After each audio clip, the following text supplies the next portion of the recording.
पत्रकार बंधूंचा नमस्कार करतो। एवढ्या शॉर्ट नोटीसवर तुम्ही सर्व इथे उपस्थित राहिले त्याबद्दल मी तुमचं मनापासून धन्यवाद देतो।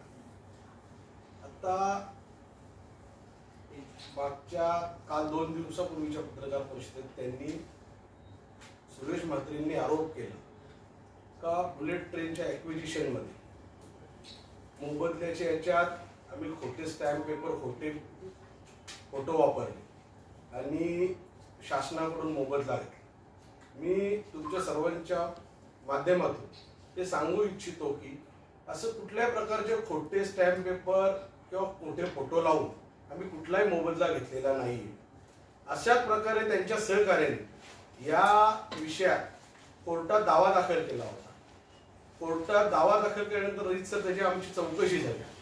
त्या चौकशीनंतर कोर्टाने शासनाकडून जी शासकीय यंत्रणा ॲक्विजिशनची त्यांच्याकडून याचे सर्व रीतसर पेपर मागवले। पेपर मागवल्यानंतर त्या कोर्टाने ते पेपर चेक केले आणि यांच्या ज्या सहकार्याने दावा दाखल जो केलेला ते पेपर चेक केले तर ते पेपर एकदम बिनबुडाचे खोटे निघाले आणि कोर्टाने तसे ऑर्डर केली। ती ऑर्डरची कॉपी आहे माझ्याकडे। कोर्टाने रीतसर ऑर्डर केली की असं कुठल्याही प्रकारचे खोटे स्टॅम्प पेपर खोटे पेपर लावून मोबदला घेतलेला नाही। रीतसर ऑर्डर आहे कोर्टाची। ही ऑर्डर झाल्यानंतर त्यांच्या सहकार्याने पुन्हा सेम कोर्टाचे दिशाभूल करून दुसरा दावा दाखल केला। जेव्हा दुसरा दावा दाखल झाला तेव्हा दुसरा दावा जेव्हा कोर्टासमोर आला तेव्हा सरकारी वकिलांनी क्लिअर सांगितलं का हा दावा आपल्याच कोर्टात दाखल झालेला आणि हा दावा खोटा फेटाळलेला आहे, त्याच्यामुळे या दाव्यामध्ये काहीही तथ्य नाही। आणि माझी तुमच्या माध्यमातून सुरेश म्हात्रे यांना हेच सांगायचे व तमाम जनतेला का किती वर्ष आमचं नाव घेऊन स्वतःची TRP वाढवणार। आपण जनतेने आपल्याला लोकांची सेवा करण्यासाठी निवडून दिलेले हे खोटे आरोप आमचे वडील आदरणीय माजी केंद्रीय मंत्री कपिल पटेल साहेब व माझे 4 बंधू यांच्यावर खोटे आरोप लावून काही भेटणार नाही। आपलं अपयश यापासून आपण लपवू शकत नाही। मागच्या 1 वर्षापासून माझी पत्रकार बंधूंना उलट विचार नाही की आपण आपल्या माध्यमातून त्यांना आपण विचारणा केली पाहिजे का मागच्या 1 वर्षापासून आपण संसदेत निवडून गेले आपण काय केलं, आपण या भिवंडी लोकसभेत काय करू शकलो। एक मुद्दा एक गोष्ट एक विकासाची गोष्ट ते करू शकले नाही। उलट असा तेढ निर्माण करून लोकांमध्ये संभ्रम निर्माण करण्याचा प्रयत्न करायचा। आपला अपयश लपवण्यासाठी आमच्यावर आरोप केले। या आरोपामध्ये कोणतंही तथ्य नाही।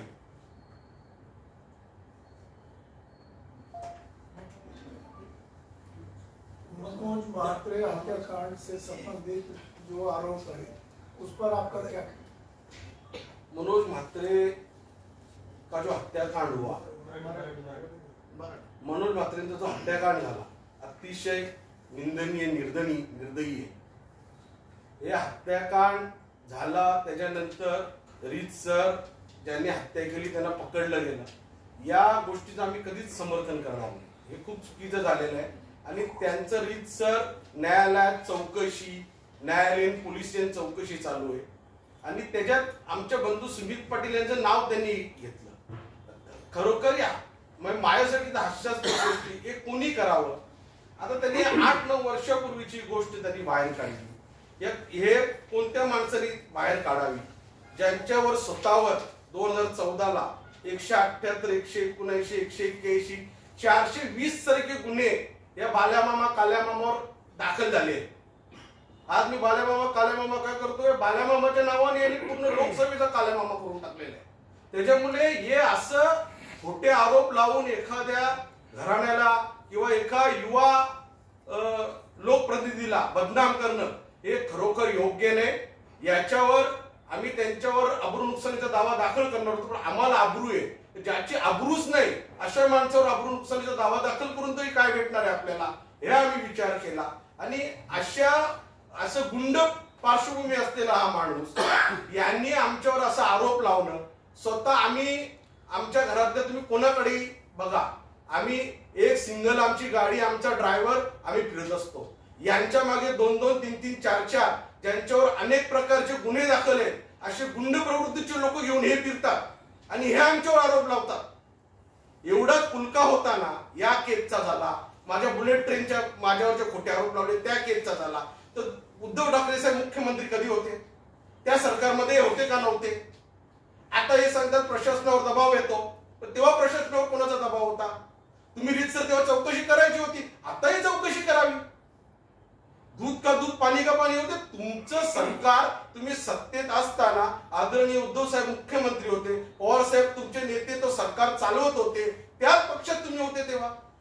म्हणजे लोकांची दिशाभूल करण्याचा प्रयत्न किती वर्ष करणार? मला पुन्हा एकदा या प्रश्नावर पण माझं उत्तर हेच आहे, खुदा मेहरबान तो गधा पेहलवान, अशी परिस्थिती या भिवंडी लोकसभेची झाली आहे या माणसाच्या माध्यमातून.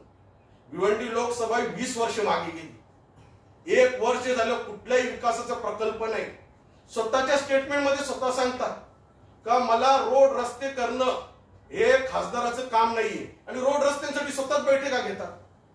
म्हणून या माणसाला प्रशासनाचा ज्ञान घ्यायची गरज आहे. माझी विनंती आहे, मी जिल्हा परिषदला त्यांच्यासोबत काम केलेलं आहे, प्रशासनाची ही समजत नाही या माणसा. 1 वर्ष बांधकाम सभापती होते, तिथे काय भेटत नाही, तिथे समजलं इथे काही नाही, तिथे जाणं बंद केलं. आता 1 वर्ष झालं दिल्लीत, जवळजवळ 1 वर्ष तर पूर्ण होईल, तिथेही काही समजत नाही, त्याच्यामुळे तर दिल्लीलाही जाणं बंद केलं. मी अधिवेशन कालच मला वाटलं दिल्लीला असतील, तुम्ही 2-4 वेळा मानकुली नाका इकडे तिकडे, मानकुली नाकाच्या पुढे जायलाच तयार नाही.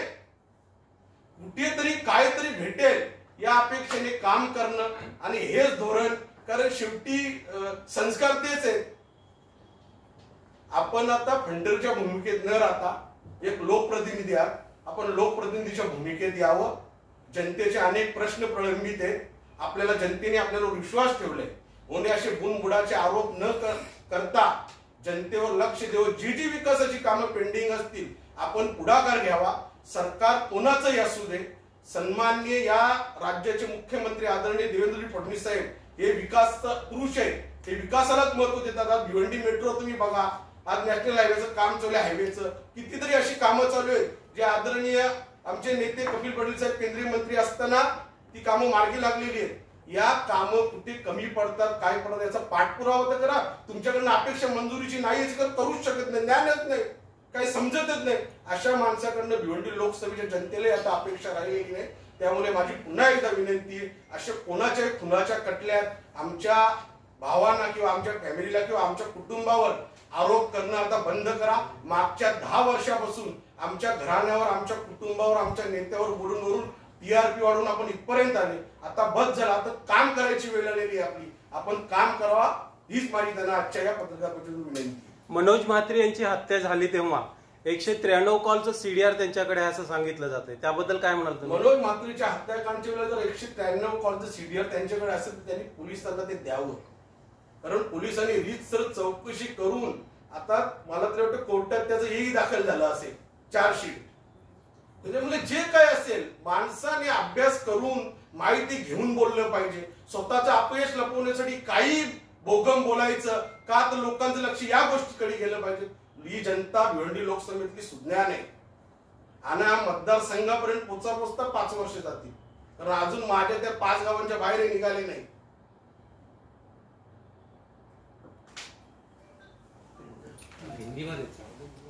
ते आणखी माझे मुद्दे आहेत.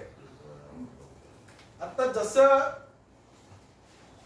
यांनी विषय घेतले का आमच्या प्रत्येक आमच्या विषयात जवळजवळ तुम्ही 10 वर्ष पत्रकार बंधू बघत असतील, हाच विषय घेऊन येतात, आमच्या घरातल्यांचा हाच विषय. मला जरा यांच्या घरातल्यांची पार्श्वभूमी तुम्हाला दाखवायची का हे काय करतात, हे जनतेची कशी फसवणूक करतात याचे तुम्हाला उदाहरण द्यायचे. कारण कसं आहे, माणसाने राजकारण करत असताना वैयक्तिक वैचारिक पातळी सोडून राजकारण करू नये. राजकारण करावं, जे चुकीचं असेल ते लोकांचे निदर्शनास आणलं पाहिजे, पण जे चुकीचं नाही ते चुकीचं दाखवून लोकांसमोर आणणं ही खूप मोठी लोकांची दिशाभूल करण्याची पद्धत आहे. त्यांनी ती बंद करावी. आता तुम्हाला त्याचं एक उत्तम उदाहरण मी आपल्या मुस्लिम बांधवांची याची कशी फसवणूक त्यांच्या बहिणीने केली की त्यांच्या स्वतःच्या ते स्वतः माहिती देतील, त्यानंतर मी एक एक माहिती त्यांच्या विषयात तुमच्या समोर आणणार. तुम्ही तुमची माहिती सांगा. 2019 मध्ये शाकुंतला राघव पाटील नाव सांगा, तुमचं नाव सांगा ना. एक मिनिट. माझं नाव सलीम चौधरी आहे. मी मध्ये राहतो. 2017 मध्ये शकुंतला राठोड पाटील ही बाळामामाची बहीण आहे. बाळामामा बांधकाम सभापती असताना त्याने आम्हाला सांगितलं की बाळामामा पिंपलासमध्ये फ्लोरा हॉटेलच्या समोर 25 एकरमध्ये प्रधानमंत्री आवास योजना आणि रमाई आवास योजनेच्या अंतर्गत स्वतः घर बांधून देणार आहे. तर त्यांनी मला हे स्कीम समजून सांगितली. माझे 800 लोक आले होते, त्याच्यातून 200 लोकांनी घर बुकिंग केली. तिकडे बुकिंग केल्यानंतर ते आम्हाला समजलं की ती जमीन जी आहे ती त्यांची बाळामामाची नाही आहे, ती जमीन शासकीय गुरुजनांची आहे. म्हणून गुन्हा दाखल करण्यासाठी मी पोलीस स्टेशनमध्ये गेल्यानंतर बाळामामांनी वारंवार पोलिसांवर दबाव आणून गुन्हा दाखल करण्यासाठी हे टाळाटाळ केलेलं आहे. आणि तिकडे अनधिकृत बांधकाम करून, चाळीचं बांधकाम करून रेमेमाटीची बिल्डिंग बांधून देते असं सांगून चाळीचं बांधकाम केलं होता. म्हणून मी ग्रामपंचायतीमध्ये पण तक्रार दाखल केल्यानंतर पिंपळास कोकण भवनमधून कारवाई झाली. त्यांच्या बोलण्यावर त्यांनी सर्व एकरचे जे यंत्रणा आहे ते मॅनेज करून ठेवलेले आहे. ग्रामविकास अधिकारी नितीन देशमुख त्याच्यावर ऑलरेडी भ्रष्टाचाराचा गुन्हा दाखल झालेला आहे. बाळामामाने सेटिंग लावून परत त्याला इकडे स्वतःसाठी पिंपळासमध्ये आणलंय. त्याच्यावर कारवाई झालेली, अँटी करप्शनने त्याला अटक केलेलं आहे. परत तो रुजू झालाय. आता तो बाळामामाला सपोर्ट करतोय. मंत्रालयातून गुन्हा दाखल करण्यासाठी MRTP आणि फसवणुकीचा गुन्हा दाखल करण्यासाठी त्यांना आदेश झालेला आहे. तो पोलीस स्टेशनमध्ये पत्र घेऊन गेला. त्याचं असं सांगणं आहे की मी पोलीस स्टेशनमध्ये गुन्हा दाखल करण्यासाठी गेलो असताना सिनियर PI यांनी गुन्हा दाखल करण्यास नकार दिलाय.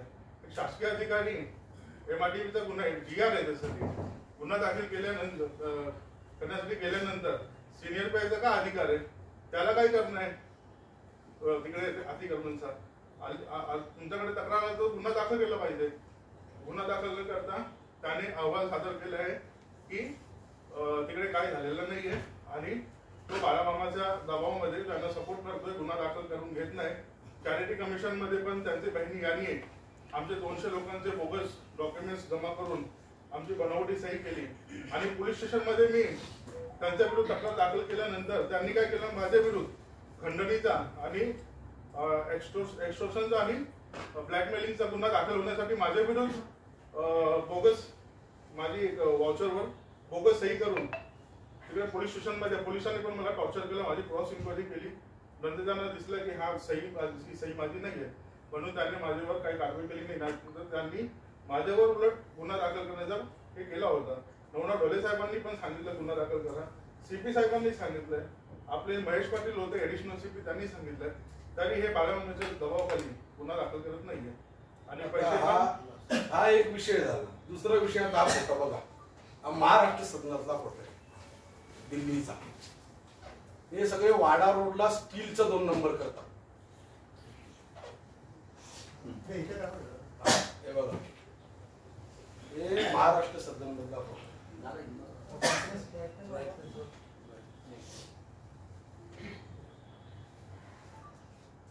बघितलं, हे सगळं स्टीलचा 2 नंबरचा बिझनेस करतात. यांच्यासोबत साठे लोक. एक मिनिट. त्याच्यानंतर दोस्तीचा विषय त्यांनी तुम्हाला सांगितलं. मला तुमच्या माध्यमातून एक सांगायचं, दोस्ती बिल्डरनी जर शेतकऱ्याची फसवणूक केली असेल तर त्यांच्यावर कारवाई झालीच पाहिजे. पण तुम्हाला माहिती असलं पाहिजे, आजच्या तारखेत भिवंडीत 25 लाख रुपये गुंठा भावने त्या दोस्ती बिल्डरनी 20 वर्षापूर्वी 25 लाख रुपये भाव दिले. शेतकऱ्यांना माहिती घ्या आपण जाऊ. आणि शेतकऱ्यांचा काही विषय असेल, या आंदोलनात जिथे बसले तिथे एकही शेतकरी नाही, यांच्या सोबतचेच लोक. शेतकरी चेक करा ती व्हिडिओ, एकही शेतकरी तिथे अवेलेबल नाही. त्यांचा मॅनेजरही यांच्यासोबत बैठकीसाठी आली नाही. एवढं यांनी खासदारकीच्या गरिमेचा एकदम खालचा दर्जा गाठलेला आहे. यांचा मॅनेजर ऐकत नव्हता तर माझा सरपंच तिथे हेमंत घरत, त्याला सांगितलं असतं कुठल्या शेतकऱ्याचं, त्यांनी सोडून दिलं असतं. कारण जर मालक याला भेटत नाही, ते हेमंत घरत आमचा सरपंच आहे साधा, त्या सरपंचाने फोन केला तर 1 मिनिटात शेतकऱ्यांचा प्रश्न सोडवतो. म्हणजे त्याच्या त्यांना साठे लोटे पाहिजे. टोल नाक्याचा विषय रात्री 12 वाजता काहीतरी तुम्ही सगळं टोल येस परमार्थासाठी नव्हते गेले टोल नाके. यांचा तिथेही स्वार्थ आहे. यांचा प्रोजेक्ट आहे तिथे, त्या प्रोजेक्टला एंट्री नाही.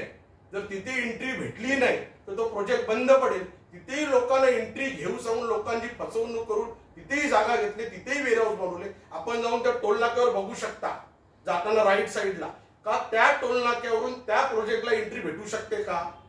नाही भेटू शकत. माझी तुमच्या सगळ्यांच्या माध्यमातून नॅशनल हायवेच्या पीडीने विनंती आहे का अशी कुठल्याही तिथनं एंट्री भेटू शकत नसताना हे एंट्रीच्या दबावासाठी टोल प्रशासनाकडे पण यांनी काहीतरी मागणी केली असेल तर तेही आपण चेक करावं. आणि दुसरा विषय, यांच्या फॅमिलीमध्ये जे हे सांगतात आम्ही असं ना हे ना ते, हा सुधीर परशुराम म्हात्रे यांच्या भावाचा मुलगा दापोड्याला नवी शर्तीमध्ये गोडाऊन बनवले. 1 लाख फुटाला तोडासाठीची 31/12/2024 ची नोटीस आहे. त्याच्यानंतर हे भिवंडीचं कुठलं आहे जयश्री हितेंजी यांचं प्रोजेक्ट आहे. याच्यात तर अक्षरशः पेपर घ्या तुम्ही, तुम्हाला कॉपी देतो, अक्षरशः खोट्या घरपट्ट्या लावलेल्या आहेत. ग्रामपंचायतला पत्र देऊन एक मिनिट तुम्हाला निंबवली ग्रामपंचायत त्याचा पत्रही तुम्हाला दाखवतो.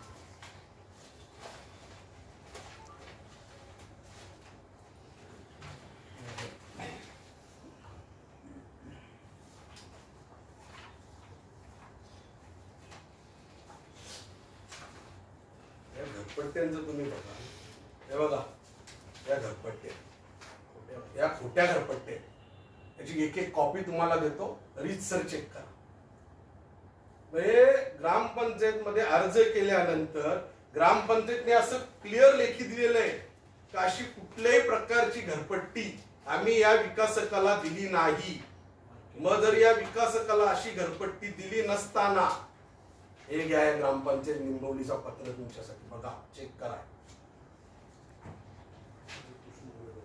हे बघा यांनी क्लिअर स्पष्ट त्यांच्या याच्यात दिले पत्रात का आम्ही अशी कुठलीही घरपट्टी दिली नसताना यांनी 3 इन्व्हेस्टरला तिथले वेअरहाऊस दिलेले, त्या तिघांना खोटी घरपट्टी लावून हे पूर्ण भिवंडी ग्रामीण मध्ये जे यांचं काम चालू आहे त्याच्या सगळ्या कामांमध्ये यांनी शासनाची फसवणूक केलेली, MMRDची फसवणूक केलेली, शेतकऱ्यांची फसवणूक केलेली. या संपूर्ण गोष्टीचा आम्ही स्वतः पाठपुरावा घेणार आहोत.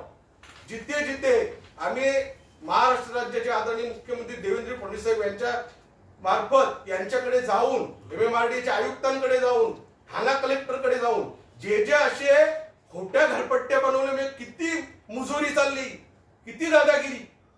पिंपलातला स्वतःच्या प्रोजेक्टमध्ये 110 सर्वे नंबर फॉरेस्टची जागा, तिथे वेअरहाऊस बनवले. तुम्ही एलकुंद्याच्या इथे कुठली स्कूल ती RK एम्पायर काहीतरी तो प्रोजेक्ट आहे, त्याची तुम्ही एंट्रीला जा. माझी पत्रकार बंधूंना विनंती आहे त्याची एंट्री बघा, ती पूर्ण फॉरेस्ट मध्ये, तिथे फॉरेस्ट मध्ये कन्स्ट्रक्शन चालू आहे आता. म्हणजे काय चालू आहे, गॅस लाईनच्या खाली DP रोडवर, म्हणजे प्रकार चाललेत काय. तुम्ही एक टाइम सांगता आम्ही भिवंडीचा विकास करतोय आणि दुसरीकडे हे अशा खोट्या घरपट्ट्या, एकही प्रोजेक्टला रीतसर परवानगी नाहीये. सगळे प्रोजेक्ट अनऑथोराइज, सगळ्या एकही प्रोजेक्टला शासनाच्या ज्या डिपार्टमेंटची परवानगी घ्यायला पाहिजे त्या डिपार्टमेंटची परवानगी नाही. पण आपण लोकांवर जेव्हा आपण एक बोट करतो, तो एक बोट ज्या दिवशी जिथे ज्या ठिकाणी तुम्ही 100 पत्रकार, आम्ही 4 भाऊ, आमचे साहेब ते आणि त्यांचे याही बसावा. माझं आव्हान नाही, मी आव्हान करतो त्यांना, तुमच्यात हे असेल तुम्ही या बसू एक ठिकाणी. हे जर चुकीचं तुम्ही सिद्ध केलं ना, तुम्ही सांगाल त्या, हे सिद्ध करून दाखवा हे चुकीचं आहे. मी आज सांगतो ते पोलीस प्रशासन समोर, कलेक्टर समोर, ज्या ज्या यंत्रणा आहेत MMRDच्या सगळ्यांसमोर बसायचं. तुम्ही हे सिद्ध करून दाखवायचं हे चुकीचं आहे. याचा पूर्णपणे पाठपुरावा घेण्यात येईल. एवढी आजच्या माध्यमातून तुम्हाला सर्व पत्रकारांच्या माध्यमातून माझी भिवंडीतले जे इन्व्हेस्टर यांच्याकडे येतात त्यांनी यांचं सगळे चेक करावं. शेतकऱ्यांनी यांना जागा देताना हे सगळे चेक करावं. हे सगळे पुरावे घेऊन आम्ही ज्या ज्या डिपार्टमेंट मध्ये यांचं हे विषय आहे, आम्हाला वैयक्तिक जायचं नाही, पण लोकांचं चुकीची दिशाभूल, भिवंडीचं नाव खराब करता कामा नये. आणि भिवंडीच्या नावाला कालिमा लावलेला आहे. सगळीकडे हप्ते वसुली, गुंडगिरी हे कामं यांची. आणि आणि नावं दुसऱ्याला ठेवायची. आपण कुठल्या संस्कारातून आलो हे तर बघा. आपल्यावर गुन्हे किती दाखल, दुसऱ्यावर आरोप करतात. म्हणून माझी तुमच्या सर्व पत्रकार बंधूंच्या माध्यमातून पूर्ण भिवंडी लोकसभेतल्या पूर्ण सर्व जनतेला माझी विनंती आहे का जे जे आमच्यावर आरोप केले आम्ही या आरोपाच्या पुराव्यासहित त्यांनी आमच्या समोर यावा. आम्ही त्यांच्या आरोपाच्या पुराव्यासहित आम्ही समोर येतो. दूध का दूध पाणी का पाणी होऊन जाऊ द्या. कोर्टापेक्षा तुम्ही मोठे आले, न्यायदेवतेपेक्षा तुम्ही मोठे आले. न्यायदेवतेने एकदा कोर्टाने आदेश दिलेले. तुम्हाला जे काय माझं म्हणणं आहे, तुम्ही स्वतःची टीआरपी वाढवण्यासाठी पत्रकार बंधूंसमोर जनतेला काही आवाहन करू शकता. विकासाच्या काम हे तुम्ही चुकीचं समोर आणता. तुम्ही कारवाई करायला लावा ना, चुकीचं असेल तर कारवाई होऊ दे. हे फक्त बोलतात. आमच्या एक तुम्ही सांगा, गेली 10 वर्षापासूनची यांच्या तुमच्या पत्रकारांजवळ सगळ्या असतील यांच्या इंटरव्ह्यू. यांनी जे जे आमच्यावर आरोप लावले एकतरी सिद्ध करून दाखवले का आजपर्यंत? फक्त आमची बदनामी, फेक निरेटिव्ह आमच्याबद्दल बदनामी करायची असं असते. शक्ती स्थळावरच वार करायचा, तेव्हाच आपलं महत्व तयार होते. हेच प्रकार या माणसाने केलेले आहेत. त्याच्यामुळे आजपर्यंत यांच्या कुठल्याही आरोपामध्ये काहीही तथ्य नाही. आणि ते तथ्य असेल तर त्यांनी सिद्ध करावं. माझं पुन्हा एकदा मी बोलतो, माझे आव्हान नाही, माझं आव्हान आहे. धन्यवाद. जय हिंद, जय महाराष्ट्र.